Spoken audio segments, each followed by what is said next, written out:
All right, everyone, bear with me. I'm a little sick today. Was not planning on doing a show, but saw all of the reactions to Jimmy Kimmel's suspension. And as somebody who used to be in TV news, before I was a wannabe farmer, I figured we should talk about this because not only was I in TV news, I also was censored quite a bit during COVID, and I also was fired from my job for something I said in my personal time. Well, actually, not something I even said. For the most part, my bosses just didn't like what my guests were saying on my podcast talking about COVID dissent, which was the first time I had seen myself what happens when governments pressure private companies to silence people. And what what political divide, I suppose, follows that. In other words, does everybody really care about free speech when they say they care about free speech, or they only care about it when it's their favorite comedian or someone they really like is taken off air? And I think it's a valid question for all of us to really ask. Do we have different rules for people that we like and different rules for people that we don't like? Do we really care about the First Amendment, or do we just care about our team? And since I saw the Biden administration's pressure on private companies to censor speech during COVID, I was a podcaster at the time interviewing doctors and scientists who were giving other opinions that likely could have saved many, many, many lives if they had been allowed to speak. One doctor, he was told to shut up by the Federal Trade Commission. Others of us were taken off of the social media platforms under pressure from the Biden administration. I was fired from my government job for refusing to stop these interviews because I said I had a First Amendment right to speak with whomever I wanted on my personal time with my personal gear. I didn't hear anything from a lot of people who now would consider themselves advocates for the First Amendment. Why is this? Where were you? If we care about the First Amendment, we care about it in all instances. And that was a deafening silence. And it ushered in a new era of accepting government intrusion in speech. And so I saw this happening and I figured, I know I sound a little nasally. I'm going to talk about it and I want to hear your thoughts too. I don't consider myself the final say. The show, at least 16 minutes of the show is still up on Jimmy Kimmel's YouTube page, so if you wanna watch it, you can go there and see it. I'll play a few minutes of what I think is kind of at the heart of this, though if you wanna go watch the whole 16 minutes, you can. So this is what, people are saying is at the heart of why Kimmel was, taken off air. So here you go. We hit some new lows over the weekend. Let me know if you can't hear it. The MAGA gang desperately trying to characterize this kid who murdered Charlie Kirk as anything other than one of them and doing everything they can to score political points from it. In between the finger pointing, there was grieving. On Friday, the White House flew the flags at half staff, which got some criticism. But on a human level, you can see how hard the president is taking this. My condolences on the loss of your friend Charlie Kirk. May I ask, sir, personally, how are you holding up over the last day and a half, sir? I think very good. And by the way, right there, you see all the trucks. They've just started construction of the new ballroom for the White House, which is something they've been trying to get, as you know, for about 150 years. And it's going to be a beauty. Yes. He's at the fourth stage of grief, construction. There's demolition, construction. This is not how an adult grieves the murder of someone he called a friend. This is how a 4-year-old mourns a goldfish, okay? And it didn't just happen once. When I heard it, I was in the midst of, building a great, for 150 years, they've wanted a ballroom at the White House, right? They don't have a ballroom. They have to use tents on the lawn for President Xi when he comes over. If it rains, it's a wipeout.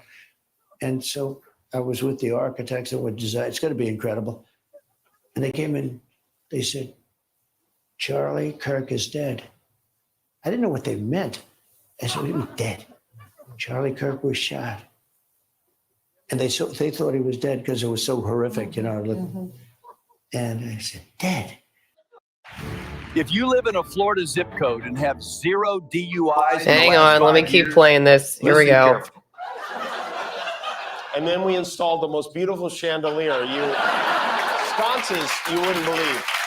There's something wrong with them. There really is. I mean, who thinks like that? And why are we building a $200 million ballroom in the White? Is it possible that he's doing it intentionally so we could be bad about that instead of the Epstein list? By the time he's out of office,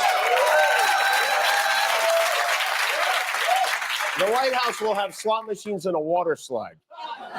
Trump is in major change the subject mode. On Friday, he stopped by the always friendly morning crew at Fox. Whenever Trump goes on Fox and Friends, it's funny because the hosts are so eager for him to be reasonable. They spell it all out for him. They desperately want to avoid having to nod along with anything crazy or contradict him. So they give him the question and their preferred answer too. Is the message to the right, the people that are going to go, I want revenge, not to have revenge? Charlie Kirk would not want revenge. You want revenge at the voter. That's where to go. Okay, good answer, right? Take it to the ballot box. That's reasonable. That's almost presidential. But that's the thing. He can never just stop right there. I can't really say at the ballot box because in some cases, like California, doesn't have ballot boxes. Oh, well, in that case, begin the purge. For the record, we live in California. We do have ballot boxes. We have ballot boxes. We've got mailboxes. We have lunch boxes. We have all kinds of boxes. You should come see them sometime. We'll give you a toolbox. You can live in it, okay? And then we have this head of the FBI, this character, Kash Patel, who so far has handled this investigation into the murder of Charlie Kirk like a kid who didn't read the book, BSing his way through an oral report. So in the 24 hours after, when we were still looking for the guy, I know you posted that we got him. That ended up not being true. The job of the FBI is not just to manhunt the actual suspect who did the killing or suspects, but it's also to eliminate targets and eliminate subjects who are not involved in the process. And that's what we were doing. Could I have worded it a little better in the heat of the moment? Sure. But do I regret putting it out? Absolutely not. I was telling the world what the FBI was doing as we were doing. Which was claiming we caught the killer when we had not. Okay, y'all, this is really weird. I had queued it up to the Charlie Kirk section and I didn't hear it play. Did you guys hear it play? Maybe I missed it while I'm going to go back to, it was about 150-ish in. I don't know if YouTube skipped it or what, but I had it queued up. Did I miss it somehow? Anyway, I'm going to just start there again because this is the section they're talking about. Here we go. The Chinese government harvesting our thoughts, interests, and personal information. Trump's buddy will have them instead. At least it's somebody we can trust, though, right? We hit some new lows over the weekend with the MAGA gang desperately trying to characterize this kid who murdered Charlie Kirk as anything other than one of them and doing everything they can to score political points from it. In between the finger pointing, there was grieving. On Friday, the White House flew the flags at half-staff, which got some criticism. Okay. But on a human level, you can... All right, so maybe I did catch that at the beginning. Sorry, I'm trying to do the video here, make sure that I got it. So basically, that's the segment everybody's clipped is where Kimmel basically says that they're being disingenuous by trying to describe whoever killed Charlie Kirk as somebody who is not MAGA. So in other words, one of the talking points has become that, hey, he wasn't actually liberal. He was actually like an ultra conservative. And this is a divide within the MAGA movement. I'm sure most of you all have been keeping up with the many ideas that are out there about all of this. That's one of them. And so he's bringing that point up. I think the Daily Beast actually ran an article like that, this kid actually was a far right person. So this idea that he was a leftist activist trying to take out Charlie Kirk is wrong. I before I even go any further, because I really in this video don't want to talk about what I think actually happened, because what I think actually happened probably doesn't matter at all to any of you. I don't know what actually happened in this disgusting tragedy, really a gut-wrenching tragedy. It happened during my show last week, and I was totally shocked. I I was hoping that he would be okay. I couldn't believe when the show was over that we found out that he was dead. I can't believe what's happening right now. I mean, it is truly shocking to me.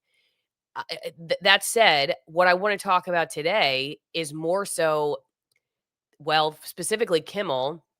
I might tell you a little bit about what I think about some of the reactions, how I feel like special interests, very powerful, sinister special interests, use us and manipulate us for a goal, whatever you might think that goal is. I personally think it's divide and conquer, and I think all of the sort of typical trope responses to a situation of national importance are probably not organically developed in our minds. I think a lot of them are inserted into the narrative in a way that we think we're coming up with these ideas. You scroll through Facebook. I have a personal Facebook page and I have my professional account. I don't really do a whole lot on my personal because I don't really do social media for, personal gratification. But I'm still on it, so I see what a lot of people are saying, and I'm interested in responses to any big news item. But in this particular case, as with many, the responses are in large part very predictable. And they seem to me to signal that there are, once again, whether it's the media, whether it's the government, whether it's the people that control the media and the government, are working very diligently in this particular case to to achieve a particular outcome by driving people in certain directions in this dialectic we have gotten used to, this left right dialectic that we've gotten used to. And the same thing has happened with this Kimmel suspension. So, if you're unaware, after this, ABC said that they were going to suspend his show indefinitely. As far as we've heard, he hasn't been fired. I don't know. I don't know if he's going to be fired at some point.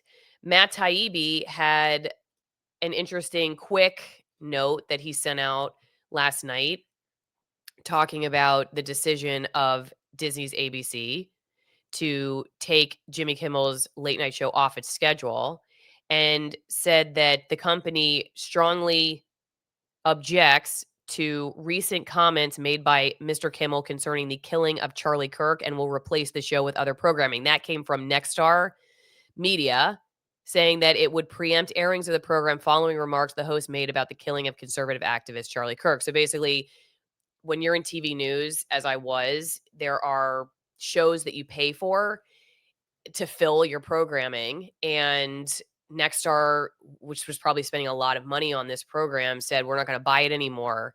And is that why Jimmy Kimmel was taken off the air? Or was it because of what Taibbi also mentions here, that FCC Chair Brendan Carr said Kimmel's statements were, quote, some of the sickest conduct possible, and that his agency had a, quote, strong case for holding the company accountable for trying to, quote, lie to the American people, end quote, about a major news story.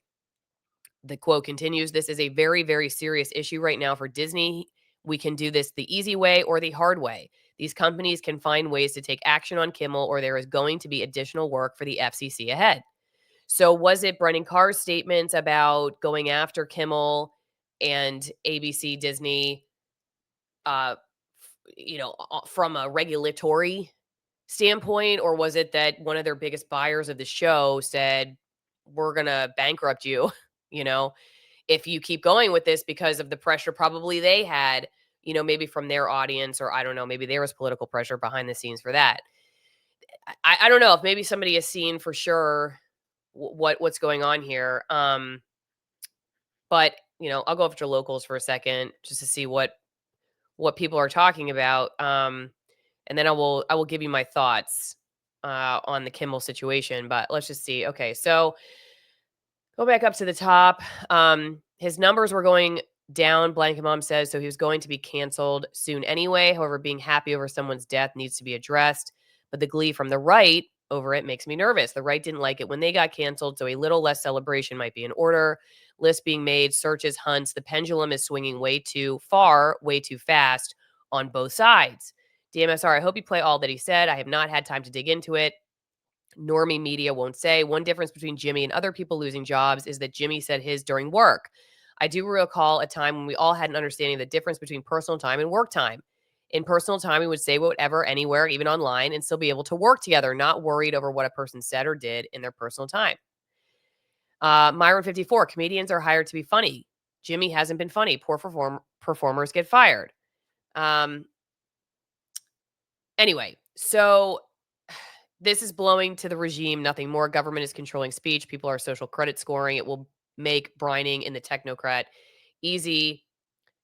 What he said, Blank and Mom says, wasn't as bad as people are making it out to be. Was it accurate? No. Was it funny? No. And that's what he's paid for, to be funny and not spread false news. Okay, so, and thank you to everybody who comments on Locals. It's $5 a month, and you get to put in questions for the interviews. I take the comments over there, so I really appreciate everybody who is there giving me your thoughts. I don't ever mean to give across any impression that I think I know everything about any of this. Frankly, one of the reasons that that I have been very interested in getting into farming is because I prefer to learn how to grow a tomato rather than spend an ungodly amount of hours trying to get to the bottom of any number of these events at which I will never get to the bottom of these events. I could spend the rest of my life trying to get to the bottom of who's behind this or that particular issue of national importance, and I will never get to the bottom of it. In the meantime, I have spent way too much time on the internet, not engaging in my actual real life. Farming has become very attractive to me because I can go outside and tell you what I actually see in my garden. I can tell you what my goats look like or my cows. I can tell you how hard it was to grow a tomato. I can spend those hours on a productive life that ends with positive consequences for my family. Not to say disengage necessarily from all that is around you, get off of social media and never know what's going on. Just to say that I have found it to be far more rewarding to plant a seed in the dirt and figure out how to grow it than to scroll for hours on Twitter or Facebook, argue with people in the comment section. And I truly believe that that reaction, that addiction is driven by special interests who would love it if you stayed there, who would love it if you stayed online, who would love it if you keep arguing with your grandma or unfriending your coworker, because that drives the divide and conquer outcome. Whereas knowing your community in real life, participating in something in your real life, this builds community and this builds relationship, which is much harder for the government to control. So let's talk about Kimmel. All right. I'm going to show you this article that was recently posted by USA Today. After Kimmel's suspension, Trump sets sights on Jimmy Fallon, Seth Meyers. Do it, NBC. President Donald Trump is doubling down on comedian Jimmy Kimmel's suspension. Great news for America. This is from Truth Social. The ratings challenged Jimmy Kimmel show is canceled. Congratulations to ABC for finally having the courage to do what had to be done, Trump wrote. Kimmel has zero talent and worse ratings than even Colbert, if that's possible. That leaves Jimmy and Seth, two total losers on fake news NBC. Their ratings are also horrible. Do it, NBC, President DJT. So that has,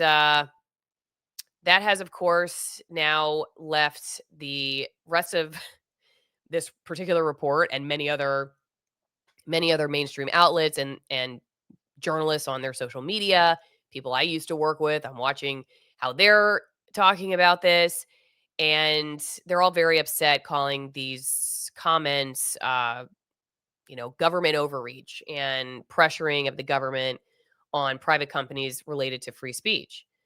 Axios had an article that they posted. Obama calls Jimmy Kimmel's suspension government coercion, and goes on to talk about Obama's tweet on X that after years of complaining about cancel culture, the current administration has taken it to a new and dangerous level by routinely threatening regulatory action against media companies unless they muzzle or fire reporters and commentators it doesn't like, Obama said. This is precisely the kind of government coercion that the First Amendment was designed to prevent, and media companies need to start standing up rather than capitulating to it. I find this to be fascinating. I don't find Obama to be at the top of my list of presidents who cared about the First Amendment. Uh, Obama came after journalists. He was notorious for that, for those of us who are paying attention to it anyway. So, same thing with the Biden administration, which perhaps was controlled by the Obamas and other people behind the scenes. Anyway, that's what a lot of people are saying. I will say I happen to agree with Matt on his take. He writes at the end, Matt Taibbi at the end, acting so quickly after Carr's easy way or the hard way line opens a can of worms. Now, the organic demise of legacy media, definitely happening and at lightning speed too, can't be an unmuddied story. What Carr described would reimagine the FCC as a press regulator in a full on truth arbiter role in the spirit of Britain's hated Ofcom. That feels like a big jump from where the administration was in February when J.D. Vance lambasted Europeans in Munich for losing sight of basic tenets of democracy, including the freedom to make mistakes. Either way, wild news. Walter and I will talk it through on the next America This Week. I agree with Matt. I personally, though somebody brought this up on Locals, you said it during your job, they didn't like it. If that's what it is, okay. I mean, you sign a contract with a TV company, I did, that they own what you say. I mean, that's typically what happens when you sign a contract with a private company like a television company. I wasn't allowed to just say whatever I wanted to say. They could fire me for any reason if they believe that I hurt their brand. I signed that contract. I have a hard time believing that Jimmy Kimmel didn't sign that contract. Now, if regardless of why ABC did it, if there is government coercion to silence people, yeah, then I have a problem with that. I do have a problem with that. I had a problem with it during COVID, and I have a problem with it now. During COVID, it was so rampant, and yet so many people cheered it on. It was really fascinating to watch journalists who were cheering for the death of the First Amendment. Now, they called it silencing misinformation. So there was this public martyrdom about it. It was about keeping people safe. We have to silence all of these doctors and scientists who are doing medicine and science by presenting alternate opinions. We need to silence them because that's misinformation, and you're spreading misinformation that's hurting people. That's not what was happening. Maybe there's somebody watching who thinks that is what was actually happening, and you aren't sure. I can assure you that is not what was happening. They were not silencing misinformation. They were silencing a lot of people who were telling the truth from their perspective as practicing physicians and scientists. And they were giving information that could have saved many, many lives. It was not about misinformation. It was about dissent from what the government wanted us to believe. And journalists cheered it on. It was a dark few years for journalism. And it is a time when a lot of people who may have been on the fence lost complete trust in institutional media. I was fired from my job, and I never even was really invited to discuss it from any media outlet other than Jason Rantz, who was a radio show reporter, still is in the Seattle area. But other than that, nobody cared. I was one of them. They didn't care. And now they're upset that perhaps a new normal has been established where governments feel okay. They feel comfortable going to private companies and saying, get rid of that person. What did we see after 9/11? A lot of the people I interviewed during COVID said we wouldn't have seen these COVID policies had not been for 9/11, that a lot of our freedoms had dissipated after 9/11 and the Patriot Act. We cheered it on in the name of safety, and then we got what we asked for. We got more government control in the name of safety. The same thing happened during COVID. We cheered it on because we wanted the government to protect us. We lost our rights. We cheered it on because we We just said in our heads that we needed it. Like the risk was too high. So we needed the government to come in and save us. I think the pendulum swung. It's coming back in the opposite direction. I think all of the political parties, so the two main political parties, are at fault for similar grievances in this regard. I think it's too bad when we can't see the forest through the trees. Like, when we see Pam Bondi talking about hate speech, but we don't care. But we saw people like YouTube, YouTube, not the government, but maybe an arm of the government, talking about hate speech years ago, and we were all up in arms about it. So I think what's good for the goose is good for the gander. If we're going to stand up for free speech, we stand up for it for everybody. I also think that, there may be a caveat in this particular case that Jimmy Kimmel made his bosses mad and had a contract that said, if you make us mad and we don't like what you say, then you're out. And that's possible too. I mean, I don't know. I don't know if somebody's seen something that I haven't seen, in which case, let me know if you know for sure exactly what happened. My interest in this really is not so much to try to figure out what exactly is going on behind the scenes, because like I said, I think a lot of these cases are a waste of time trying to dig up. But I think the reaction is very telling that people who had cheered on censorship for a very long time are now very concerned about the First Amendment. I'm sorry, I have a little bit of vomit in my mouth over that. I do. I forgive you, but I'm still tasting a little bit of vomit in my mouth reading some of these posts, because we would have loved to have had you on the team, the First Amendment team, a few years ago.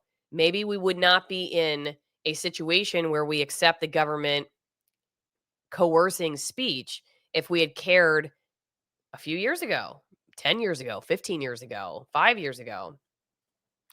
So anyway, let's make sure we have teeth if we're going to talk a big game about Jimmy Kimmel. Get your teeth in gear. All right, it's very hard to talk if you don't have good teeth. If you go to greenpasture.org and you shop for any number of products they have here, they're all great, but the dental health mega product that I take every day, fermented cod liver oil, concentrated butter oil blend, greenpasture.org. And if you use Allison at checkout, you get 10% off with that promo code. I have been taking this over 10 years. I used to get cavities all the time. It is packed with omega-3s, vitamin A, D, and K.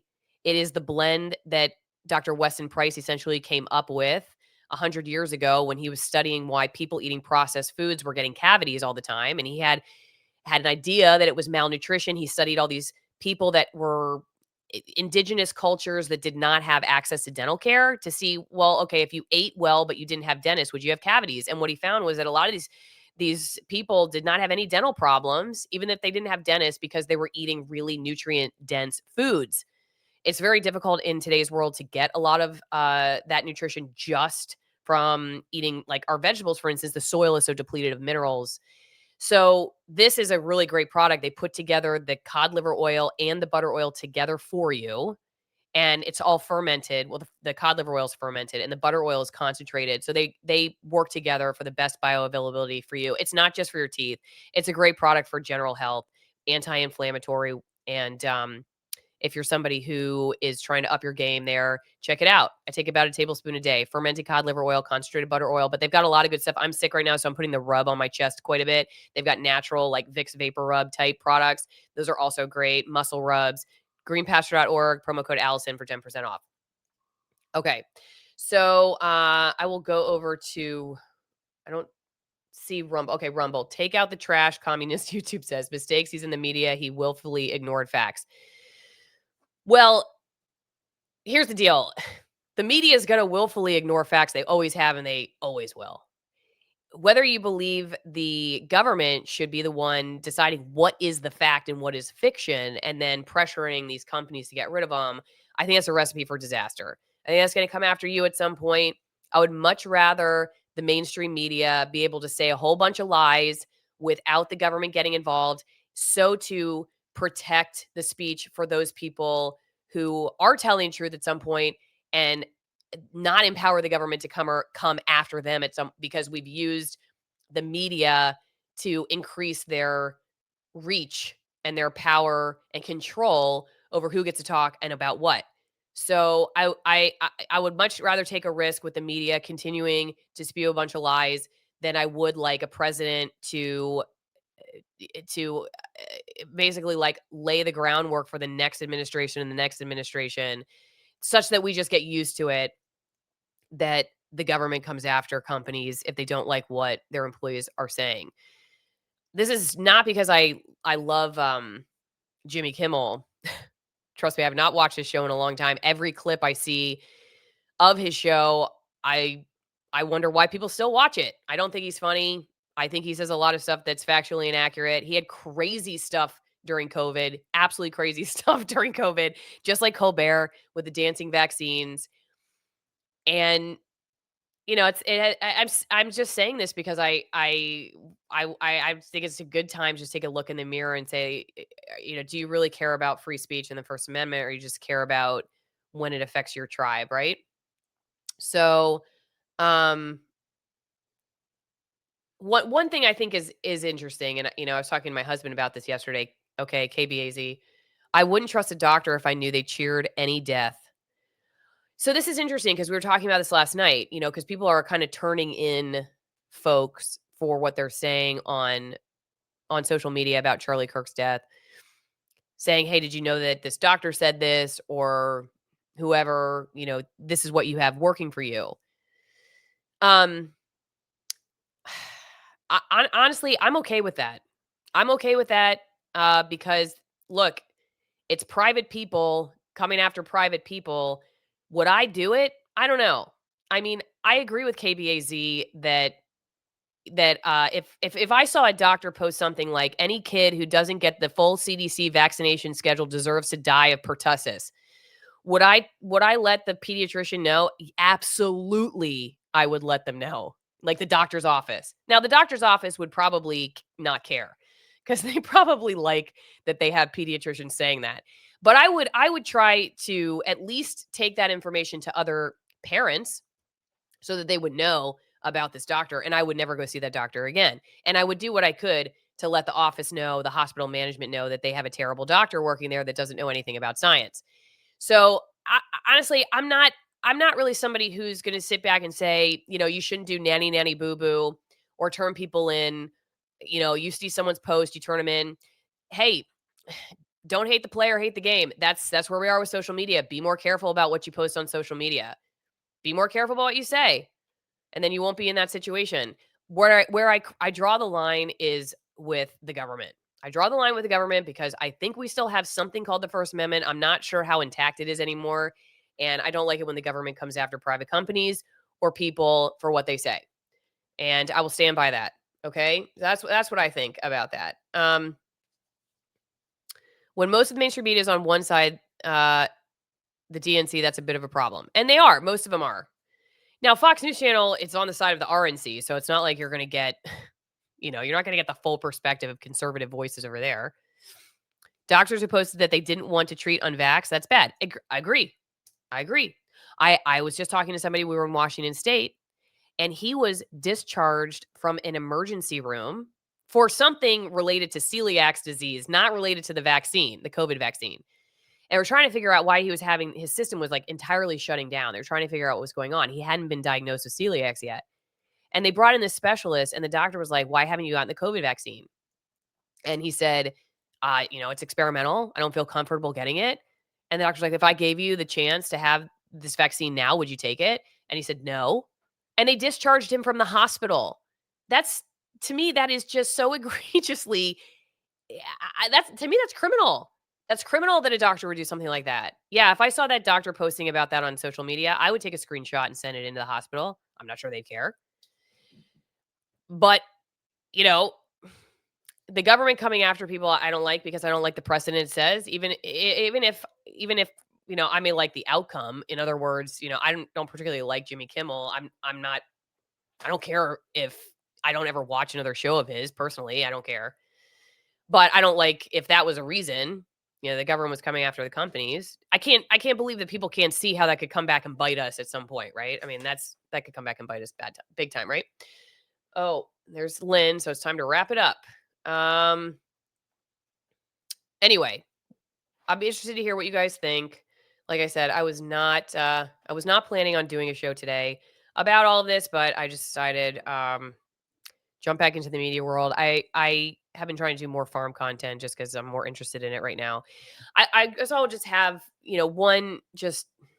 one point. I don't know if I call it advice. Hey Lynn, could you wake up Jack? Jack's taking a nap right now. Need to wake him up or he'll never go to sleep tonight. And mommy wants to go to bed early because I'm tired. Can you wake up Jack, please? Thank you. Okay, Jack turned 3 on Sunday. He is a big boy now. He's a 3-year-old big boy. He talks like he tinkers. He's a tinker man. He likes to tinker just like his dad. Lynn says he's a turd. He will take apart you put any device in front of him, he'll figure out how to take it apart. He has his own toolbox now. Loves to use all of his tools. He gets the tinker man from Lynn, so we can't it's very difficult to discipline him because we know who he got it from, but he loves to get into the tools. He was getting into Lynn's tools a lot, and so we finally got him a toolbox. And anyway, he's very smart. He's going to be an engineer or something someday. But he turned 3 on Sunday. I turned 44 on Friday. Anyway, so okay, in my older years now, I'm 44, and I've been doing this social media podcasting thing now for 6 years, 5 or 6 years. What is my biggest takeaway from this? My biggest takeaway is that real life is far more valuable than the life that you have on the internet. And the internet can be a very dark place because we are not coming up with a lot of our ideas organically. They are inserted for the gains of very powerful and somewhat sinister special interests who want to see us divided, angry, and hysterical. They will use any event to do so. It is much easier to divide and conquer people who hate each other. So take this moment to get off the internet, grow a tomato plant. Like I've said, I really enjoy farming now because I can go outside and have a life that I can tell you for sure I know what happened. I know that I messed up on that tomato plant. It's got yellow leaves. What did I do wrong? I know that my kids ran through the grass barefoot today because I watched it happen. Life is very fulfilling off the internet. And frankly, that's something Charlie Kirk talked about, right? He talked about taking a Sabbath, turning off your phone. He's right. He's right. The guy who has become infamous on the internet and about whom everyone is arguing on the internet was a guy who was telling us to get off the internet. So that's my last word. I will say that while you're off the internet, if you want a good glass of wine for the book you're actually reading or the sunset you're actually watching, don't forget to join my wine club. They are real wines. They are not artificial intelligent wines, though they are very intelligent wines. They come from regions of the world that are very hard to get to. Some of the grapes are grown between 6,000 and 9,000 feet. I thoroughly enjoy these wines because they are selected for what I like, which are clean products. I drink raw milk. I clean my house with vinegar. I don't want wine that's got a bunch of fillers and dyes in it, which is a large majority of the grocery store wines you get at the liquor store. So if you like a good bottle of wines, these are not cheap. They're not cheap wines, and you're signing up for my club. So you're going to sign up for a membership and you'll get 6 bottles every 3 months. You never have to think about it. You always have a great bottle of wine to give as a gift. We got crazy holiday season up ahead of us. How many holidays are on the calendar? I don't even know anymore. But you're not excited about the cocktail party? Bring a great bottle of wine. They won't even care if you leave after 5 minutes. They're going to love the wine so much. Go to ALISONWinePromo.com, sign up. Thanks everybody who's been in the wine club from the beginning. It has really helped keep the show along with all my other sponsors. Thank you everybody on Locals. And I will just go over one more time, just double check comments. On Rumble, we have here, real life is far more valuable than the life you have on the internet. Yes, 100%. Okay, I'm glad I have one person who agrees with me. I can't believe Jimmy Kimmel used to run the Man Show with Adam Carolla. You know what? I forgot about that. That is really crazy, isn't it? It is really crazy.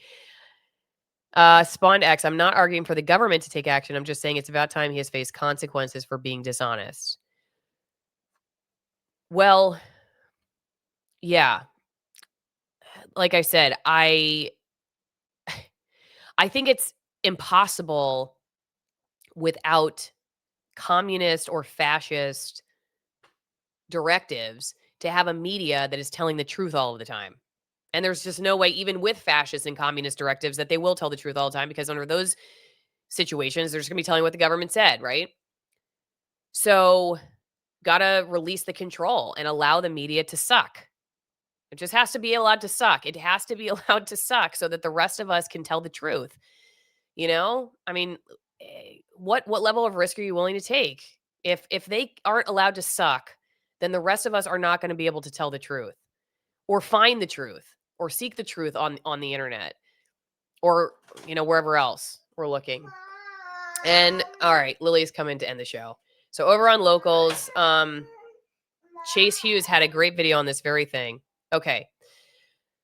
All right. KBAZ, that is illegal about the doctor who kicked the guy out of the emergency room. I agree. I think I told them they should have gone after him. Okay. Lily's here to say, let's end the show. Goodbye, everyone. Oh, P.O. Box 3355, Denellen, Florida 34432. We're going to go see our goats. Ah, bye.